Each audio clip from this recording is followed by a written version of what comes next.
নমস্কাৰ আপোনালোক সকলোকে পুনৰবাৰ টিকে মাইণ্ডৰ অন্য এটা ৰাতিপুৱাৰ ধামাকাদাৰ খবৰলৈ স্বাগতম জনাইছোঁ। অন্য দিনাৰ দৰে আজিও আপোনালোকৰ কাৰণে দিনটোৰ কেইবাটাও গুৰুত্বপূৰ্ণ খবৰ আছে, তো ভিডিঅ'টো প্ৰথমৰ পৰা শেষলৈকে চাই থাকিব। আৰু খবৰকেইটা চাই আপোনালোকৰ যদি ভাল লাগে তেন্তে চেনেলটো ছাবস্ক্ৰাইব কৰি থ'ব, ডেইলি যাতে এনেকুৱা খবৰবিলাক চাবলৈ পায়। আৰু লাইক এটা কৰিব, খবৰটোত কমেণ্ট এটা কৰি জনাব কোনটো খবৰ আপোনালোকৰ আটাইতকৈ বেছি ভাল লাগিলে। তো ভিডিওটো আৰম্ভ কৰাৰ আগতে আপোনালোকক সৰুকৈ এটা ৰিকুৱেষ্ট, যদি আপোনালোকে ইনষ্টাগ্ৰাম চলায়, মোৰ ভিডিঅ'বিলাক যদি আপোনালোকে ইউটিউবত চাই ভাল পায় তেন্তে ইনষ্টাগ্ৰামতো ফ'ল' কৰি ল'ব। ইনষ্টাগ্ৰামতো মই প্ৰয়োজনীয় জানিবলগীয়া কিছুমান ভিডিঅ' আপলোড কৰি থাকোঁ। tkmin.real মোৰ ইনষ্টাগ্ৰাম আইডি, ভিডিঅ' ডেছক্ৰিপশ্যনত লিংক দিয়া আছে, গৈ ফ'ল'টো কৰি ল'ব। আগবাঢ়িছোঁ আজিৰ প্ৰথমটো খবৰ ফালে। প্ৰথমটো খবৰ ওলাইছে পেট্ৰল ডিজেলৰ ওপৰত। নীতিন গাডকাৰীদেৱে জনাইছে 2025 চনত হেনো পেট্ৰলৰ দাম 10 টকা কমিব বুলি জনাইছে। পাৰ লিটাৰ পেট্ৰলৰ দাম 10 টকা কমিব বুলি জনাইছে নীতিন গাডকাৰীদেৱে। তাতোতকৈ বেছি কমিলেহেঁতেন কেন্দ্ৰ চৰকাৰৰ ফালৰ পৰা এটা সিদ্ধান্ত লৈছিলে যে পেট্ৰল আৰু ডিজেলৰ ওপৰত GST আৰোপ কৰিবৰ কাৰণে। বৰ্তমান সময়ত GST বেছিতকৈ বেছি হ'লে কিমান? 28%, আৰু সচৰাচৰ GST 18% থাকে। 18%, 28% থাকে বৰ্তমান সময়ত GST। কিন্তু বৰ্তমান সময়ত পেট্ৰল আৰু ডিজেলৰ ওপৰত ইমানেই টেক্স লগাই ৰাখিছে, যাৰ কাৰণে নেকি 100 টকা 110 টকা হৈ যায়গৈ পেট্ৰলৰ দাম। কিন্তু তাৰ পৰা যদি টেক্স কাটি দিলেহেঁতেন, টেক্সবিলাক নাইকিয়া কৰি দিলেহেঁতেন, আমি 30-40 টকামানতে পাৰ লিটাৰ পেট্ৰল লাভ কৰিলোহেঁতেন। পেট্ৰল যেতিয়া নেকি মেনুফেকচাৰ হৈ আহে, যেতিয়া নেকি ফিল্টাৰেশ্যন প্ৰক্ৰিয়াৰ দ্বাৰা আহি কোনো এটা কোম্পেনীয়ে যেতিয়া নেকি পেট্ৰলটো প্ৰথমে কি কৰে বিক্ৰী কৰিবৰ কাৰণে আনে, তেতিয়া কোম্পেনীটোৱে কি কৰে, কোম্পেনীটোৱে আপোনাৰ কেন্দ্ৰ চৰকাৰক টেক্স দিব লাগে। তাৰ পাছত যেতিয়া নেকি কোনো এখন ষ্টেটত বিক্ৰীবলৈ আহে, তেতিয়া ষ্টেট গভৰ্ণমেণ্টক টেক্স দিব লাগে। আৰু তাৰ উপৰিও তেওঁলোকৰ মাৰ্জিন আছে, যিটো ডিলাৰে বিক্ৰীব, যিটো ডিপুৱে বিক্ৰীব, তেওঁলোকক অলপমান প্ৰফিট দিব লাগিব। তো সেইবিলাক কৰি কৰি গৈহে পেট্ৰল ডিজেলৰ দামবিলাক ইমান বাঢ়েগৈ। তো সেইকাৰণে কি কৰিছিলে, GST আনিবলৈ ট্ৰাই কৰিছিলে যাতে পেট্ৰল ডিজেলৰ দামটো কমে। যদি GST আনিলেহেঁতেন পেট্ৰল ডিজেলৰ দামটো 60 টকা 70 টকা আমি লাভ কৰিলোহেঁতেন। কিন্তু ৰাজ্য চৰকাৰে সেইটো মানি নল'লে। আমাৰ ভাৰতৰ যিবিলাক ৰাজ্য চৰকাৰ আছে, ৰাজ্য চৰকাৰবিলাকে নামানিলে যে নহয়, আমাক পেট্ৰল আৰু ডিজেলৰ টেক্সটো আমাক এক্সট্ৰাকৈ লাগিব, এইটো GSTত আপোনালোকে অন্তৰ্ভুক্ত কৰিব নোৱাৰিব। তো সেইটো হৈ গ'ল, নহ'লে কিন্তু আৰু কমিলেহেঁতেন। এতিয়া নীতিন গাডকাৰীদেৱে কৈছে তাৰ পাছতো 2025 চনত পেট্ৰল আৰু ডিজেলৰ 10 টকাকৈ দাম কমাব বুলি কৈছে। কি কাৰণে? কাৰণ আমাৰ ভাৰতবৰ্ষত যিমানবিলাক নেকি পেট্ৰল ডিপু আছে, যিমানবিলাক ডিজেল ডিপু আছে, এতিয়াৰে পৰা প্ৰত্যেক পেট্ৰল আৰু ডিজেল ডিপুসমূহত এথেনলযুক্ত পেট্ৰল আৰু ডিজেল লাভ কৰিব। ইথানলযুক্ত পেট্ৰল ডিজেল লাভ কৰিব, যাৰ ফলত নেকি আপোনালোকে 10 টকা কমতে লাভ কৰিব। কিন্তু ইয়াৰে এটা মাইনাছ পইণ্টো আছে। মাইনাছ পইণ্টটো হৈছে যিবিলাক নেকি বাহন পুৰণি, সেইবিলাকৰ ইঞ্জিনবিলাক সোনকালে বেয়া হ'ব। কাৰণ আজিকালি নতুনকৈ যিবিলাক নেকি বাহন ওলাইছে, সেই বাহনবিলাকত এথেনল ভৰাব পৰা ইঞ্জিন ওলাইছে। কিন্তু যিবিলাক পুৰণি বাহন আছে, সেইবিলাকত আপোনাৰ এথেনলযুক্ত বাহন ভৰাই দিয়াৰ লগে লগে ইঞ্জিনবিলাকৰ অকণমান প্ৰব্লেম আহি পৰিব। কিন্তু সেইটো কিন্তু এটা মাইনাছ পইণ্ট আছে। তো আপোনালোকে ভৰাব পাৰিব, প্ৰিমিয়াম অইল ভৰাব পাৰিব, য'ত নেকি আগৰ নিচিনাৰে তেল পাব, অলপমান বেছিকৈ টকা খৰচা কৰি। আগবাঢ়িছোঁ ইয়াৰ পাছৰটো খবৰ ফালে। ইয়াৰ পাছৰ খবৰটো ওলাইছে কাপোৰ কানিৰ ওপৰত। এতিয়া দামী কাপোৰ আৰু দামী হ'ব। দামী কাপোৰ পিন্ধে কোনে? যিবিলাকৰ নেকি টকা পইচা ধেৰ আছে, যিবিলাকৰ টকা ধেৰ, যিবিলাকৰ উপাৰ্জন ধেৰ, তেওঁলোকে ব্ৰেণ্ডেড কাপোৰ পিন্ধে। আমি বেছিতকৈ বেছি এটা চাৰ্ট কিমান টকাৰ পিন্ধোঁ? খুব বেছিতকৈ বেছি পিন্ধিলে 1000 টকাৰ, আমাৰ নিচিনা মানুহে। তো 1000 টকাটো বাদেই মইতো 600 টকাৰ ওপৰত চাৰ্ট পিন্ধিয়ে পোৱা নাই। পেণ্ট বেছিতকৈ বেছি দামী পিন্ধিলে কিমান পিন্ধিম? 1500 টকা, তাতকৈতো বেছি দামী নিপিন্ধোঁ। কিন্তু আজিকালি ল'ৰাবিলাকেই হওক বা যিবিলাক নেকি ধনী মানুহ, তো তেওঁলোকে ব্ৰেণ্ডেড চাৰ্ট, ব্ৰেণ্ডেড কাপোৰ তেওঁলোকে পৰিধান কৰে। তো আজিকালি এটা পেণ্ট একদম ব্ৰেণ্ডেড ল'বলৈ গ'লে ন্যূনতম 5000 টকা, এটা চাৰ্ট ল'বলৈ গ'লে ন্যূনতম 5000 টকা, মানে ব্ৰেণ্ডেডৰ। তাতকৈতো ওপৰত আছেই, ন্যূনতম 5000 টকা পে' কৰিব লাগিব ব্ৰেণ্ডেড কাপোৰ পৰিধান কৰিবৰ কাৰণে, শ্ব'ৰুমৰ পৰা কাপোৰ কিনি আনি পিন্ধিবৰ কাৰণে। আৰু সেইটো তেওঁলোকৰ কাৰণে কম দামী। আমাৰ কাৰণেতো একদম বহুত দাম, কিন্তু তেওঁলোকৰ কাৰণে সেইটো কম দামী। এতিয়া তেওঁলোকে যিহেতু ব্ৰেণ্ডেড কাপোৰ পৰিধান কৰে, অৰ্থাৎ তেওঁলোকে দামী দেখাবৰ কাৰণে, লাক্সাৰিয়াছ লাইফষ্টাইল জীয়াবৰ কাৰণে যিহেতু একদম দামী দামী কাপোৰ পিন্ধে, এতিয়া তেওঁলোকে আৰু দাম ভৰিব লাগিব সেই কাপোৰসমূহত। খবৰ ওলাইছে যিবিলাক কাপোৰ 15,000 পৰা 10,000 টকাৰ ভিতৰত, সেইবিলাকত 18% GST, আৰু যিবিলাক কাপোৰ নেকি আপোনাৰ 10,000 টকাৰ পৰা ওপৰত সেইবিলাক 28% GST ভৰিব লাগিব বুলি জনাইছে এতিয়া পাম মজাটো মানে যিবিলাক ধনী মানুহ তো তেওঁলোকে আৰু দাম দি কাপোৰ কিনিব লাগিব দুখীয়া বিলাকে নালাগে কাৰণ তেওঁলোকে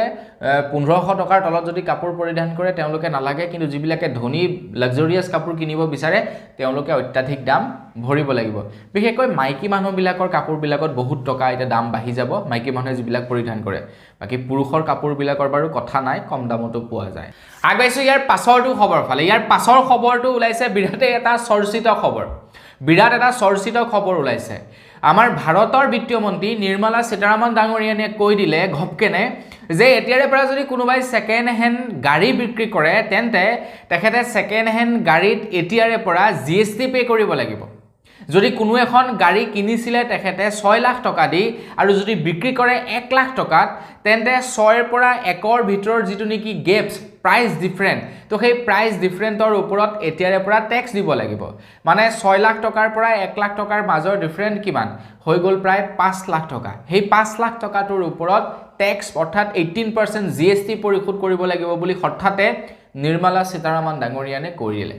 তো তাৰ পাছতে গোটেই ভাৰতবৰ্ষত হাহাকাৰ লাগি গল যে ভাই আমি এখন গাড়ী 6 লাখ টকা দি কিনিছিলো বিক্ৰী কৰিছো 1 লাখ টকাত আকৌ আমাৰ সেই যেটো নেকি 5 লাখ টকাৰ ঘাটি হৈছে সেই 5 লাখ টকাৰ ওপৰতো আমি ট্যাক্স পৰিশোধ কৰিব লাগিব তো 5 লাখ টকাৰ ওপৰত যদি ট্যাক্স উলিয়াবলৈ যাওঁ প্ৰায় 90,000 মান ট্যাক্স পৰিশোধ কৰিব লাগিব মানে কিনিছিলো 6 লাখত বিক্ৰী কৰিছো 1 লাখত তো সেই 1 লাখৰ পৰা আকৌ আপুনি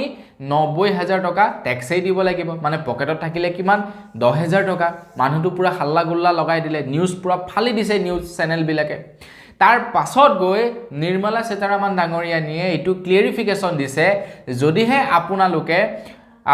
ধৰি লওক উপভোক্তা বিক্ৰী কৰে মানে আপুনি এজন কাস্টমাৰ মই এজন কাস্টমাৰ সাপোজ আপোনাৰ গাড়ী আছে মই আপোনাৰ গাড়ীখন কিনিব বিচাৰিছো মই কাস্টমাৰ তো তেনে ক্ষেত্ৰত আমি সেই ট্যাক্স একো দিয়াৰ প্ৰয়োজন নাই ট্যাক্স দিয়াৰ প্ৰয়োজন নাই GST দিয়াৰ প্ৰয়োজন নাই সাপোজ আপোনালোকৰ গাড়ীখন কোনোবা এটা ডিলাৰত বিক্ৰী কৰিছিলে আপোনালোকে 1 লাখ টকাত আৰু সেই ডিলাৰটোৱে কি কৰিলে সেই গাড়ীখন বনাই মিনি বিক্ৰী কৰিলে 2 লাখ টকাত তো ডিলাৰটোৰ প্ৰফিট হল কিমান টকা 1 লাখ টকা তো সেই 1 লাখ টকাটোৰ ওপৰত ডিলাৰে 18% GST ভৰিব লাগিব আমি ভৰিব নালাগে সেইটো ডিলাৰে ভৰিব লাগিব সেকেন্ড হ্যান্ড গাড়ীৰ ক্ষেত্ৰত যদিহে আপুনি ডাইৰেক্টলি অন্য এজন ব্যক্তিক বিক্ৰী কৰে কোনোবা এজন সাপোজ জনিবা কোনোবা মানুহ এজনক পাৰ্সনক বিক্ৰী কৰে তেনে ক্ষেত্ৰত GST ভৰিব নালাগে পাৰ্সন টু পাৰ্সন বিক্ৰী কৰিলে ভৰিব নালাগে যদি আপোনাৰ গাড়ীখন আপুনি গৈ কোনো এটা ডিলাৰত বিক্ৰী কৰে ডিলাৰে ভৰিব আপুনিও ভৰিব নালাগে কবলৈ গলে ডিলাৰে ভৰিব ডিলাৰে যেতিয়া নেকি সেই গাড়ীখন বনাই মিলি কোনোবা অন্য এজন কাস্টমাৰক বিক্ৰী কৰিব মানে আলটিমেটলি কাৰ লোকসান হ'ব সেই কাস্টমাৰজন যিজন কাস্টমাৰৰ নেকি ডিলাৰৰ পৰা সেকেন্ড হ্যান্ড গাড়ী ক্ৰয় কৰিব মানে আপোনালোকে এতিয়া ডিলাৰৰ পৰা সেকেন্ড হ্যান্ড গাড়ী ক্ৰয় কৰাটো বাদ দিয়ক নহলে আপোনালোকে বহুত টকাৰ GST ভৰিব লাগিব কৈ দিলো আপোনালোকক কিন্তু আৰু যি কি নহওক এটো চিন্তা কৰিব নালাগে আপোনালোকে আকৌ কেতিয়াবা সেকেন্ড হ্যান্ড গাড়ী বিক্ৰী কৰিবলৈ যাওঁতে কৰবাত আপোনালোকক ঘপকেনে ডিলাৰে এটো সুনা লগাই দিব পাৰে যে তুমি 18% GST ভৰিব লাগিব বলে তুমি গাড়ীখন বিক্ৰীছা 1.5 লাখ টকাত 1.5 লাখৰ পৰা 18% GST উলিওৱা কিমান হল বলে 20,000 টকা দিয়ক 20,000 টকা আপোনাৰ পৰা তো সেইটো কৈ দিব পাৰে কিন্তু ঘপকেনে তো আপোনালোকে এই খবৰটোৰ দৰকাৰ হলে স্ক্ৰিনশ্বট লৈ থক তেতিয়া তেওঁলোকক দেখাব পাৰিব আগবাইছো ইয়াৰ পাছৰটো খবৰ ফালে ইয়াৰ পাছৰ খবৰটো ওলাইছে সিম কাৰ্ড ব্যৱহাৰকাৰী সকলৰ কাৰণে টেলিকমিউনিকেশ্যন ডিপাৰ্টমেন্টৰ ফালৰ পৰা দুটাকৈ নতুন ৰুল জাৰি কৰিছে টেলিকমিউনিকেশ্যন ডিপাৰ্টমেন্টে আমাৰ ভাৰতবৰ্ষৰ যিমান বিলাক নেকি সিম কোম্পানী আছে প্ৰত্যেকৰ কাৰণে দুটাকৈ নিয়ম জাৰি কৰিছে প্ৰথমটো নিয়ম হৈ গল এতিয়াৰে পৰা যিমান বিলাক নেকি সিম কোম্পানী আছে তেওঁলোকে সেই পুৰণা যে 10 টকাৰ ৰিচাৰ্জ প্ল্যানটো আছিল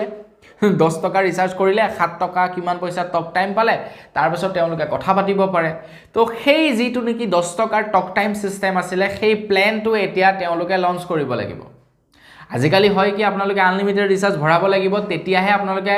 কল কৰিব পাৰিব বা আপোনালোকৰ মোবাইলত কল সোমাব মানে ইনকামিংৰ কাৰণেও পইচা লাগে আউটগোইংৰ কাৰণেও পইচা লাগে নহলে আপোনালোকে ফোনত কথা বতৰা পাতিব নালাগে নোৱাৰে সিম কাৰ্ডখন এনেই পৰি থাকে কিন্তু এতিয়া কৈছে যে নহয় সেই 10 টকাৰ যিটো নেকি ৰিচাৰ্জ প্লেন আছিল সেইটো লঞ্চ কৰিব লাগিব আৰু মানুহে যাতে সেই 10 টকাৰ ৰিচাৰ্জ কাৰ্ডটো ভৰাই কথা পাতিব পাৰে তো তেনেকুৱা ব্যৱস্থা কৰিব লাগিব বুলি জনাইছে এই আউটগোইং সিস্টেম নাথাকিব আৰু তাৰ লগতে জনাইছে কেবল কলিঙৰ কাৰণে কেবল আনলিমিটেড কলিঙৰ কাৰণে ৰিচাৰ্জ প্লেন উলিয়াব লাগিব এতিয়া আপোনালোকে যদি বৰ্তমান সময়ত ৰিচাৰ্জ প্লেন ভৰাবলৈ যায় কেবল আনলিমিটেড কলিঙৰ কাৰণে একো ৰিচাৰ্জ প্লেন নাই আপোনালোকে চাব কেবল আনলিমিটেড কলিঙৰ কাৰণে একো ৰিচাৰ্জ প্লেন নাই ৰিচাৰ্জ ভৰাবলৈ যাব তাত আপোনালোকে কি কৰিব 2GB ডাটা এড অন কৰি দিব লগতে ডেইলি 100 SMS কৈ আপোনালোকক দিব যি কেইটা বস্তু নেকি আমাক দৰকাৰ নাই যেতিয়া নেকি কোনো এজন ব্যক্তিয়ে 199 বা 179 ৰিচাৰ্জ এটা কৰিবলৈ যায় দ্যাট মিন্স তেখেতক সেই সিম কাৰ্ডখন জিআই ৰাখিবৰ কাৰণেহে সেই ৰিচাৰ্জটো দৰকাৰ তেখেতক সেই SMS তেখেতক সেই 2GB ডাটাৰ দৰকাৰ নাই মানে তেখেতৰ ওচৰত অলৰেডি আৰু এটা সিম কাৰ্ড আছে সেই সিম কাৰ্ডটো তেখেতে পইচা ভৰে কিন্তু কোম্পানী বিলাকে কি কৰি দিছে সেই 2GB ডাটা আৰু ডেইলি 100 SMS টোৰ কাৰণে ৰিচাৰ্জৰ দামটো বঢ়াই দিছে তো সেই কাৰণে টেলিকমিউনিকেশ্যন ডিপাৰ্টমেণ্টে কৈছে সেইবিলাক সব বাদ দিব লাগিব কেবল কলিঙৰ কাৰণে যদি কাৰোবাক দৰকাৰ হৈছে তেখেতে কেবল কলিঙৰ কাৰণে ৰিচাৰ্জ ভৰাব পাৰিব তো ইয়াৰ ফলত কি হ'ব ৰিচাৰ্জৰ দামটো কমি যাব মানে সেই সৰু ৰিচাৰ্জ বিলাকৰ দামটো কমি যাব তো এইটো টেলিকমিউনিকেশ্যন ডিপাৰ্টমেণ্টৰ ফালৰ পৰা নিৰ্দেশনা জাৰি কৰিছে আগবাইছো ইয়াৰ পাছৰটো খবৰ ফালে ইয়াৰ পাছৰ খবৰটো ওলাইছে আমাৰ অসমৰ সেৱা সেতু পৰ্টেলৰ ওপৰত তো বৰ্তমান সময়ত আমাৰ অসমৰ প্ৰায়বিলাক কাম সেৱা সেতু পৰ্টেলত কৰিব পাৰি তো ইয়াৰ খবৰটো দিয়াৰ আগতে মানে ভাল খবৰটো দিয়াৰ আগতে লাইক এটা কৰিবলৈ কিন্তু নাপাহৰিব এতিয়ালৈকে যদি লাইক এটা কৰা নাই গতিকে লাইকটো কৰি থৈ যাব মনত পেলাই দিয়াটো মোৰ কাম লাইক কৰা নকৰা সেইটো আপোনালোকৰ বিচাৰ্য বিষয়বস্তু আৰু যি কি নহওক অসমৰ মুখ্যমন্ত্ৰী ডক্টৰ হিমন্ত বিশ্ব শৰ্মাদেৱে ঘোষণা কৰিছে যে আমাৰ অসমৰ সেৱা সেতু পৰ্টেলত এতিয়া 800টা কাম আপোনালোকে কৰিব পাৰিব অফিসত গৈ আগতে কৰা আপোনালোকে প্ৰায় 800টা কাম ঘৰতে বহি কৰিব লাগিব পাৰিব অফিসত যোৱাৰ প্ৰয়োজনীয়তা নাই বুলি জনাইছে গতিকে বিন্দাস আৰু এতিয়া চিন্তা নাই 800টা কাম আপোনালোকে 800টা অফিসৰ কাম আপোনালোকে কেৱল ঘৰতে বহি নিজৰ মোবাইল ফোনটো ব্যৱহাৰ কৰিয়ে কৰিব পাৰিব আগবাইছো ইয়াৰ পাছৰটো খবৰ হলে ইয়াৰ পাছৰ খবৰটো ওলাইছে ৰেশন কাৰ্ডৰ লগত জড়িত এটা গুৰুত্বপূৰ্ণ খবৰ আপোনালোকৰ গাঁৱত বাৰু এনেকুৱা কিছুমান মানুহে ৰেশন কাৰ্ড পাই আছে নেকি যিবিলাকে ৰেশন পোৱাৰ যোগ্যতা নাই তেওঁলোক ধনী তেওঁলোকৰ ঘৰত চাকৰি আছে তেওঁলোকে ৰেশন পোৱাৰ তেওঁলোকে কোনো যোগ্যতা নাই কিন্তু তাৰ পাছতো তেওঁলোকে ৰেশন কাৰ্ড লৈ আছে তেনেকুৱা আপোনালোকে বাৰু মানুহ দেখা পাইছে নেকি বৰ্তমান সময়ত কমেন্ট এটা কৰি জনাব এটা কেন্দ্ৰ চৰকাৰৰ ফালৰ পৰা জনাইছে 2025 চনৰ 1 তাৰিখৰ পৰা যি সকল লোকে নেকি ৰেশন কাৰ্ড পাব নালাগে কিন্তু তাত সত্ত্বেও তেওঁলোকে ৰেশন কাৰ্ড লৈ আছে তেওঁলোকৰ ৰেশন কাৰ্ড ৰদ কৰিব বুলি জনাইছে তেওঁলোকৰ ৰেশন কাৰ্ড কাটি দিব বুলি জনাইছে যাৰ কাৰণে নেকি এতিয়া সেইবিলাক কেৱাইসি কিবা কিবি যে কৰি আছে চৰকাৰে এনেই কৰি থকা নাই ফিংগাৰপ্ৰিন্ট যে দিব লাগে কিবা দিব লাগে এনেই কৰি থকা নাই এইবিলাক সব এতিয়া কেন্দ্ৰ চৰকাৰে আপডেট কৰি আছে গতিকে সময় সাপেক্ষে সবৰে ৰেশন কাৰ্ড বিলাক কাটি দিব তো যি সকল লোকে নেকি পাব নালাগে পাই আছে ৰেশন কাৰ্ড তেওঁলোকৰ ৰেশন কাৰ্ডটো একদম খসখস সিধা একদম কাটি দিয়া হ'ব আগবাইছো ইয়াৰ পাছৰটো খবৰ ফালে ইয়াৰ পাছৰ খবৰটো ওলাইছে চাকৰিয়াল সকলৰ কাৰণে তো আপোনালোকৰ ঘৰৰ ওচৰ পাজৰে কোনোবা যদি চাকৰিয়াল আছে তেওঁলোকৰ কাৰণে এটা ভাল খবৰ ওলাইছে এতিয়া চৰকাৰী চাকৰিয়াল সকলে ট্ৰান্সফাৰ লোৱাটো একেবাৰে সহজ হৈ পৰিব চৰকাৰী চাকৰিয়াল সকলে এতিয়া অফিচাৰক এপ্লিকেশন দিয়াৰ প্ৰয়োজনীয়তা নাই তেওঁলোকে নিজে এতিয়া ট্ৰান্সফাৰ ল'ব পাৰিব এই সিস্টেমটো অৱশ্যে নতুন নহয় পুৰণি সিস্টেম কিন্তু কিছু অসুবিধাৰ সন্মুখীন হৈছিল চাকৰিয়াল সকলে যাৰ বাবে নেকি ট্ৰান্সফাৰ ল'ব পৰা নাছিল এতিয়া চৰকাৰী চাকৰিয়াল সকলে কি কৰিব পাৰিব সাপোজ যেনিবা আপুনি কোনোবা এটা বিভাগত কাম কৰি আছে এটা নিৰ্দিষ্ট পজিশনত আপোনাৰ ঘৰ যেনিবা লখিমপুৰ ডিস্ট্ৰিক্টত কিন্তু আপুনি কাম কৰি আছে বৰ্তমান সময়ত গুৱাহাটী কামৰূপ মেট্ৰোত যেনিবা কাম কৰি আছে কামৰূপ মেট্ৰোৰ কোনোবা এজন ব্যক্তিয়ে যেনিবা বৰ্তমান লখিমপুৰত কাম কৰি আছে আৰু সেই লখিমপুৰত কাম কৰি থকা ব্যক্তিজনৰ যি নেকি পজিশন আপোনাৰ সৈতে বোলে সেম একে পজিশনৰ ব্যক্তি একে সমান দৰমহা পায় একেটা পজিশনৰ একেটা বিভাগৰ একেটা পোষ্টৰ ব্যক্তি একেটা বিভাগৰ মানে সব একে যেনিবা তো আপোনালোকে তেওঁলোকৰ লগত কথা বতৰা পাতি ট্ৰান্সফাৰ ল'ব পাৰিব আপুনি যেনিবা তেখেতক ক'লে যে তুমি কামৰূপ মেট্ৰলৈ গুচি আহা নিজৰ জেগালৈ আৰু মই মোৰ নিজৰ জেগা লখিমপুৰলৈ গুচি যাওঁ তেখেতে যদি কয় বোলে ঠিক আছে ওকে আই একসেপ্টেড মই যাব বিচাৰো তেতিয়া আপোনালোকে দুইজন কি কৰিব পাৰিব অদল বদল হ'ব পাৰিব তেখেতৰ জায়গাত আপুনি আপোনাৰ জায়গাত তেখেত আহিব পাৰিব আৰু 1 তাৰিখৰ পৰা এটো অতি সহজ হৈ পৰিব বুলি কৈছে আগৰ পৰাও আছে এই সিস্টেমটো নথকা নহয় কিন্তু কিছু সমস্যা আছিল যিবিলাক সমস্যা টোটালি নাইকিয়া কৰিছে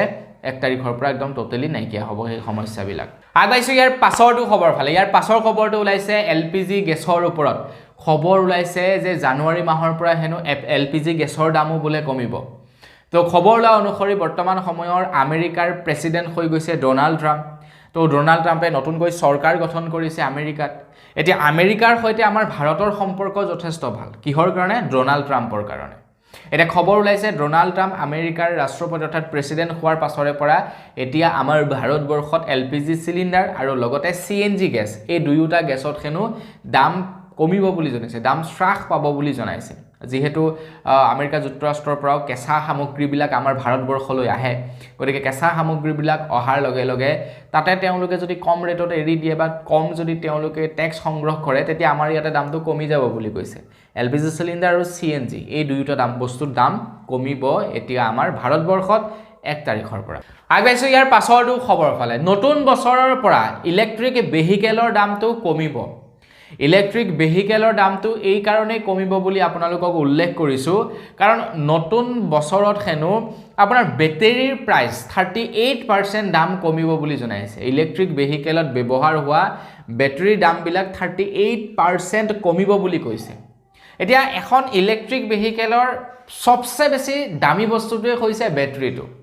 বেটাৰীটো যদি অটৰাই দিয়া যায় তেন্তে ইলেক্ট্ৰিক ভেহিকেলখনৰ বডিটোৰ বৰ বিশেষ দাম নহয় এতিয়া খবৰ লাইছে যিখন গাড়ীৰ দাম নেকি 10 লাখ টকা আছিল ইলেক্ট্ৰিক বেটাৰীটোৰ দামটো কমি যোৱাৰ লগে লগে সেই একেখন গাড়ী আপোনালোকে 6 পৰা 7 লাখ টকাৰ ভিতৰত লাভ কৰিব মানে 3 লাখ মান দাম কমি যাব তো আপোনালোকে যদি এখন ইলেক্ট্ৰিক ভেহিকেল লম বুলি ভাবিছে আপোনালোকে ৰৈ দিয়ক জানুৱাৰী মাহৰলৈকে মানে আগন্তুক 25 চনলৈকে আপোনালোকে ৰৈ দিয়ক 25 চনত আপোনালোকে কম দামত লাভ কৰিব ইলেক্ট্ৰিক ভেহিকেল আগাইছো ইয়াৰ পাছৰটো খবৰ ফালে ইয়াৰ পাছৰ খবৰটো ওলাইছে যি সকল লোকে নেকি নতুনকৈ ৰেশন কাৰ্ডৰ বাবে আবেদন কৰিছিলে তেওঁলোকৰ বাবে এটা ভাল খবৰ ওলাইছে যি সকল লোকে নেকি ৰেশন কাৰ্ডৰ বাবে আবেদন কৰিছিলে যি সকলে নেকি ৰেশন কাৰ্ড এতিয়া পৰ্যন্ত পোৱা নাই চিন্তা কৰিব নালাগে তেওঁলোকক আজি ৰেশন কাৰ্ড বিতৰণ কৰা হ'ব আমাৰ অসমত অলৰেডি ৰেশন কাৰ্ড বিতৰণ কৰি থকা হৈছে আৰু আজিও ৰেশন কাৰ্ড বিতৰণ কৰিব বুলি জনাইছে আৰু যি সকলে ৰেশন কাৰ্ডৰ বাবে আবেদন কৰিছিলে যি সকলৰ নাম ৰেশন কাৰ্ডত অন্তৰ্ভুক্ত হৈছিল তেওঁলোকে এই জানুৱাৰী মাহৰ 1 তাৰিখৰ পৰা ৰেশনো লাভ কৰিব বুলি জনাইছে জানুৱাৰী মাহৰ 1 তাৰিখৰ পৰা সেই সকল লোকে ৰেশনো লাভ কৰিব গতিকে একদম পুৰা জিংগা লালা তেওঁলোকৰ যি সকলে ৰেশন কাৰ্ডৰ কাৰণে আবেদন কৰিছিলে তেওঁলোকে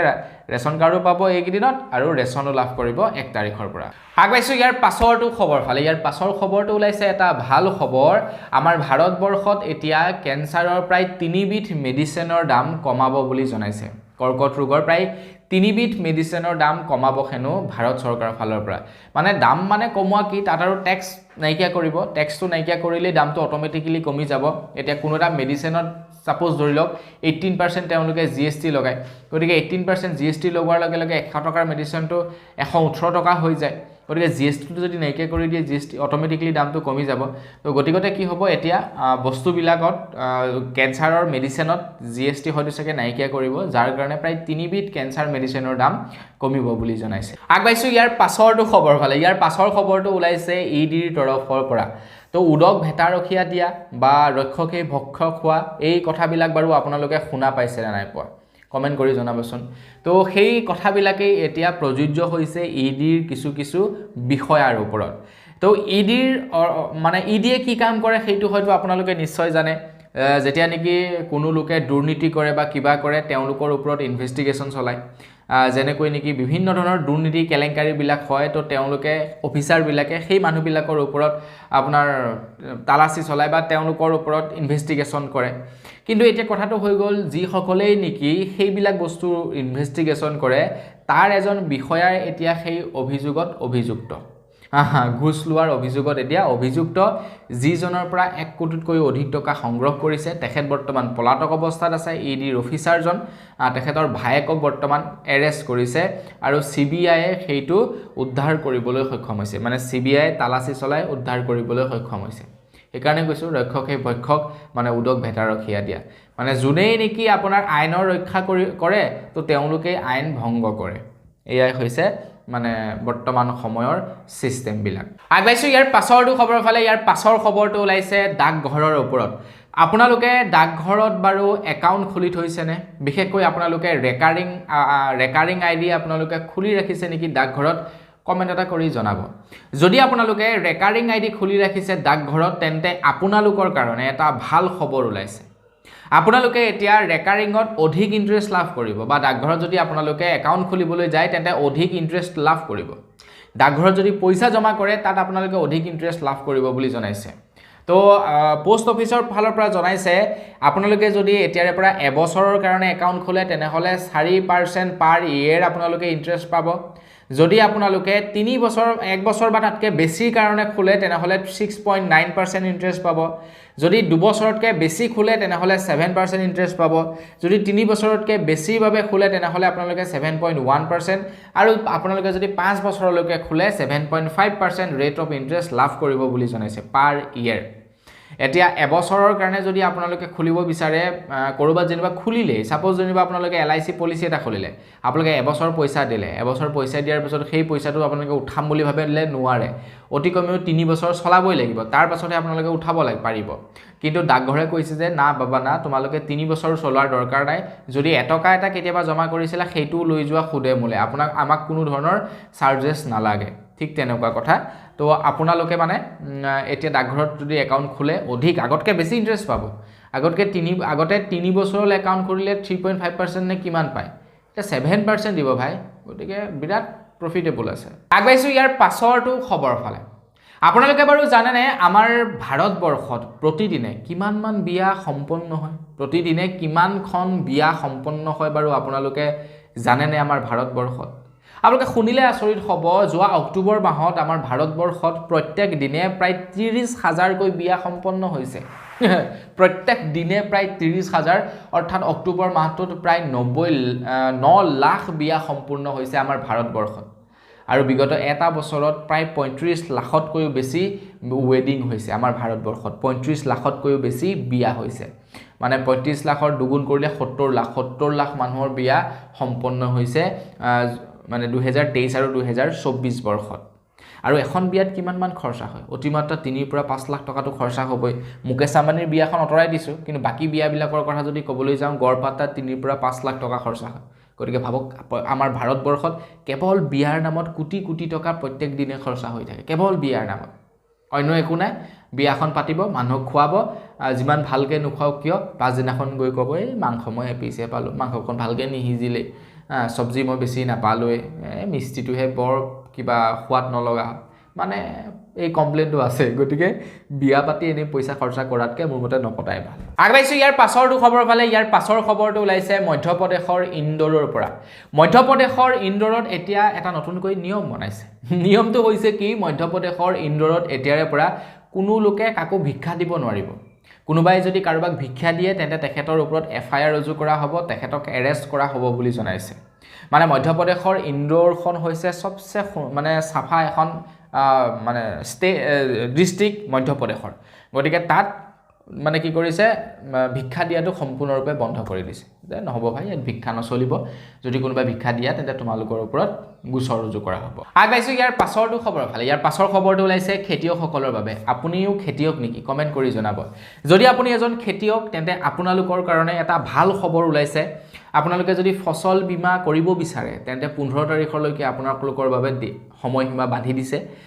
ডেট আছিলে আপোনাৰ এই 15 ডিসেম্বৰলৈকে নে কিমানলৈকে লাষ্ট ডেট আছিলে কিন্তু এটা ডেট বঢ়াই দিছে 15 ফেব্ৰুৱাৰীলৈ পৰ্যন্ত আপোনালোকৰ বাবে ডেট বঢ়াই দিছে ফসল বীমা যদি কৰিব বিচাৰে কৰিব পাৰে অলৰেডি ভাৰত চৰকাৰে যথেষ্ট লোকক পইচা ৰিকভাৰ কৰিছে মানে ফসল বীমা কৰিলে কি সুবিধা হয় সাপোজ যেনিবা আপোনালোকে কিবা এডৰা মাটিত খেতি কৰিছে কিবা কাৰণত সেই খেতি যেনিবা নষ্ট হৈ গ'ল সাপোজ বতৰৰ কাৰণে হওক বা বানপানীৰ কাৰণে হওক যি কাৰণে নহওক খেতি নষ্ট হৈ গ'ল তো আপোনালোকে কি কৰিব পাৰে সেইটো ক্লেইম কৰিব পাৰে আৰু যিমান টকা আপোনালোকৰ খৰচা হৈছিলে সেই টকাটো আপোনালোকে ৰিটাৰ্ণ পাব পাৰে তো কৃষকসকলৰ কাৰণে ভাল হয় যদি আপোনালোকে কৰিব বিচাৰে তেন্তে কৰিব পাৰে আগবাইছো ইয়াৰ পাছৰটো খবৰ ফালে যিসকল লোকে নেকি বেপাৰ কৰে বা যিসকল বেপাৰী তেওঁলোকৰ কাৰণে এটা ভাল খবৰ ওলাইছে আমাৰ